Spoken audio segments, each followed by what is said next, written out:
औज़ुबिल्लाहि मिनश्शैतानिर्रजीम बिस्मिल्लाहिर्रहमानिर्रहीम। आज हम पढ़ेंगे chemistry first year chapter 2 atomic structure और उसमें हमारी सेल्फ असेसमेंट एक्सरसाइज है 2.4। इसको हम कवर करेंगे। आपकी बुक में जो प्रीवियस कंसेप्ट है क्वांटम नंबर, उस क्वांटम नंबर के बारे में जो है वो एक कंसेप्ट असेसमेंट है जो कि 2.4। हम इस चीज को जो है वो इस लेक्चर में कवर करेंगे। अब इसके अंदर अगर हम देखें तो पहला क्वेश्चन जो है वो कहता है कि प्रिंसिपल क्वांटम नंबर जो है उसका क्या रोल है जो है वो एनर्जी ऑफ इलेक्ट्रॉन बताने में। एनर्जी ऑफ इलेक्ट्रॉन बताने में जो प्रिंसिपल क्वांटम नंबर है उसका क्या रोल है। तो प्रिंसिपल क्वांटम नंबर जो है ये हमारे पास फंडामेंटल क्वांटम नंबर है जो कि हमें शेल के बारे में बताता है। तो हमारे पास जो प्रिंसिपल क्वांटम नंबर है ये फंडामेंटल क्वांटम नंबर है, यानी बहुत बेसिक है, जो कि हमें एनर्जी लेवल्स के बारे में बताता है कि इलेक्ट्रॉन के कितने एनर्जी लेवल्स होते हैं। और पहला एनर्जी लेवल जो है वो हमारे पास अगर n की वैल्यू 1 होगी तो हमारे पास उसका मतलब है फर्स्ट शेल है, यानी के शेल। और अगर हमारे पास n की वैल्यू 2 है तो इसका मतलब है सेकंड शेल, एल शेल। और उसके बाद n की वैल्यू 3 है तो इसका मतलब है थर्ड शेल जिसका नाम है एम शेल। और अगर n की वैल्यू जो है वो 4 है इसका मतलब है फोर्थ शेल, एन शेल होगा। और जो हम वो वैल्यू निकालते हैं ना, n प्लस एल रूल जो होता है, एन प्लस एल रूल, ये हम आगे पढ़ेंगे इलेक्ट्रॉनिक कन्फिग्रेशन के अंदर। इसको हम कहते हैं मेडलंग रूल। मेडलंग रूल, ये जो मेडलंग रूल होता है ये एनर्जी को डिस्क्राइब करता है। तो इसमें जो पहली वैल्यू है वो एन की वैल्यू है। तो एन की वैल्यू हमारे पास होगी तो फिर हम किसी जो है वो ऑर्बिटल के अंदर जो इलेक्ट्रॉनिक कन्फिग्रेशन करते हैं, उस इलेक्ट्रॉनिक कन्फिग्रेशन के लिए हम लोग जो रिलेटिव एनर्जीज हैं ऑर्बिटल्स की वो हम यहाँ से मालूम करते हैं। तो उसके लिए एन की वैल्यू का होना बहुत जरूरी है। तो ये एन प्लस एल रूल के अंदर भी एन की वैल्यू जो है वो बहुत ज्यादा जरूरी है। तो यहाँ पे कहता है कि एनर्जी को डिफाइन करने में कितना इसका किरदार है। तो जाहिर सी बात है ये बुनियादी किरदार है। अगर हमारे पास एन की वैल्यू नहीं होगी तो एल की वैल्यू भी हमारे पास नहीं होगी।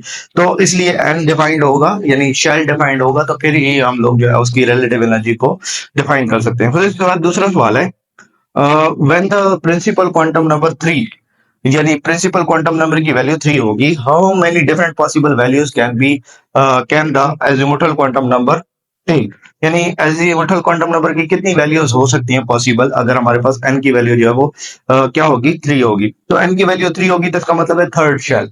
अगर n की वैल्यू 3 है तो इसका मतलब थर्ड शेल है। और थर्ड शेल में तीन सब ऑर्बिटल्स होते हैं, तीन जो है वो हमारे पास सब शेल्स होते हैं। उसकी वैल्यू 0 भी हो सकती है, 1 भी हो सकती है, 2 भी हो सकती है। 0 वैल्यू होगी तो उसका मतलब है 3s, उसके अंदर 3s ऑर्बिटल सब शेल।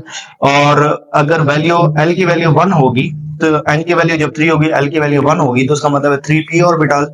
और l की वैल्यू जब 2 होगी तो इसका मतलब है 3d ऑर्बिटल। यानी हमारे पास ना जो थर्ड शेल होता है उस थर्ड शेल के अंदर तीन सब शेल्स होते हैं। तीन सब शेल, एक 3s होता है, 3p होता है, 3d।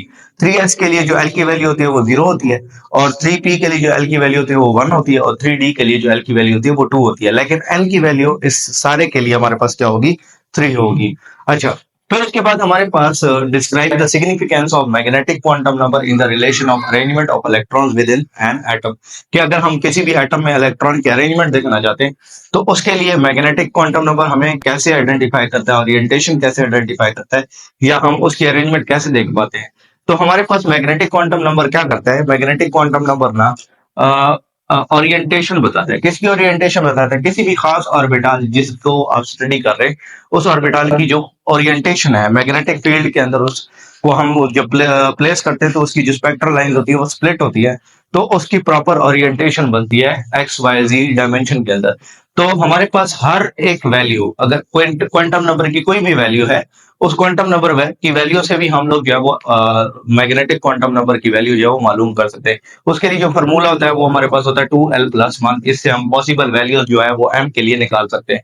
और ये जो वैल्यूज होती हैं ये हमारे पास -l से +l तक जो है वो, यानी इसका मतलब है कि हमारे पास वही वैल्यू जो भी होगी उसको हम लोग जो है वो रियल नंबर्स में देखेंगे, -1 से +1 तक हम देखेंगे। अगर हमारे पास l की वैल्यू 0 है तो इसका मतलब है कि हमारे पास जो m की वैल्यू होगी वो हमारे पास एक वैल्यू आएगी, और वो m की वैल्यू क्या आती है, 0 आती है। तो इसका मतलब है कि जब हमारे पास l की वैल्यू 0 है इसका मतलब है s सब शेल, इसका मतलब s सब शेल होगा। तो एस सब शेल का आगे कोई भी और कोई ओरिएंटेशन नहीं होती, उसकी एक ही ओरिएंटेशन होती है जो कि स्फेरिकल होती है, तो उसके लिए एक ही मैग्नेटिक क्वांटम नंबर की वैल्यू आ जाती है। अगर हमारे पास एल की वैल्यू 1 है तो इसका मतलब है इसका पी ऑर्बिटल होगा। और अगर इसमें हम लोग फाइंड आउट करें कि उसके एम की कितनी वैल्यूज आएंगी, तो एम की 3 वैल्यूज आएंगी जो कि -1, 0 और +1 होती है। -1 का मतलब होता है पी एक्स, 0 का मतलब होता है पी वाई और +1 का मतलब होता है पी जी। ये हमारे पास ये वैल्यूज आ जाती है। ये बेसिकली ये जो वैल्यूज हैं ये -1, ये जो 1 वैल्यू होगी इसके साथ आपने +1 और -1 भी लिखना है, यानी यही -1 से लेके -L से लेके +L तक होगा। अच्छा, L की वैल्यू 2 होगी तो इसका मतलब d ऑर्बिटल है। और जब ये d ऑर्बिटल होते हैं तो उसके लिए हमारे पास अगर हम वैल्यूज निकालेंगे m की कितनी वैल्यूज होगी, तो m की 5 वैल्यूज होगी। -2, -1, 0, +1 और +2। जब -2 वैल्यू होगी तो इसका मतलब वो dxy उसकी ओरिएंटेशन होगी। उसके बाद d की ओरिएंटेशन -1 जब होगी तो dxz यानी x एक्सिस और z एक्सिस के दरमियान में होगा, और जो z एक्सिस पे होगा तो उसके लिए 0 वैल्यू होगी, और +1 जो है वो डी वाई जी के लिए होगी, और +2 जो है वो डी एक्स स्क्वायर और वाई स्क्वायर के लिए होगी, यानी ये डी ऑर्बिटल के लिए। फिर उसके बाद एल की वैल्यू जो है वो हमारे पास क्या होगी, 3 होगी, तो इसका मतलब है एफ ऑर्बिटल। और एफ ऑर्बिटल के लिए जो हमारे पास पॉसिबल एम की वैल्यूज निकलती है वो कितनी होती है, 7 होती है। तो ये -3, -2, -1, 0, +1, +2 और +3, ये सारी वैल्यूज ये टोटल अगर काउंट करें तो ये हमारे पास कितनी बनती है, 7 बनती है। अब सवाल ये पैदा होता है कि अगर हमारे पास कोई एल की वैल्यू 0 है तो इसमें पता कैसे चलेगा कि 2 इलेक्ट्रॉन आते हैं। तो हर एक ऑर्बिटल या हर एक ओरिएंटेशन में कितने इलेक्ट्रॉन आते हैं, 2 इलेक्ट्रॉन आते हैं। तो ये 0 वैल्यू है तो इसका मतलब 2 इलेक्ट्रॉन यहाँ पे आएंगे। 1 वैल्यू है तो इसमें यानी पी में 6 इलेक्ट्रॉन क्यों आते हैं, क्योंकि इसमें भी 2 इलेक्ट्रॉन आएंगे, इसमें भी 2 इलेक्ट्रॉन आएंगे, इसमें भी 2 इलेक्ट्रॉन आएंगे। तो हर एक ऑर्बिटल में जो उसकी ओरिएंटेशन है उनके अंदर 2-2 इलेक्ट्रॉन आते हैं, तो टोटल इसमें 6 इलेक्ट्रॉन आते हैं। इस तरीके से डी में 10 इलेक्ट्रॉन क्यों होते हैं, क्योंकि हर एक जो है वो ओरिएंटेशन में 2-2 इलेक्ट्रॉन आ सकते हैं, तो इस वजह से यहाँ पे 10 इलेक्ट्रॉन आते हैं। और इसकी वैल्यू जो है वो इसमें 17 इसमें 14 इलेक्ट्रॉन क्यों आते हैं, उसकी वजह ये है कि हमारे पास इसमें 7 जो है वो रीजन होते हैं, उन 7 रीजन के अंदर जो है वो इलेक्ट्रॉन ऑक्युपाई करते हैं। तो इस वजह से इसके अंदर जो है वो टोटल 14 इलेक्ट्रॉन्स। अगर आप इस चैनल पे नए आए हैं तो इस चैनल को सब्सक्राइब करें, वीडियो को लाइक करें, शेयर करें, कमेंट करें, अपने क्वेश्चंस कमेंट में लिखें। जो भी आपका क्वेश्चन है तो वो आप कमेंट में लिख के पूछ सकते हैं। Thank you so much.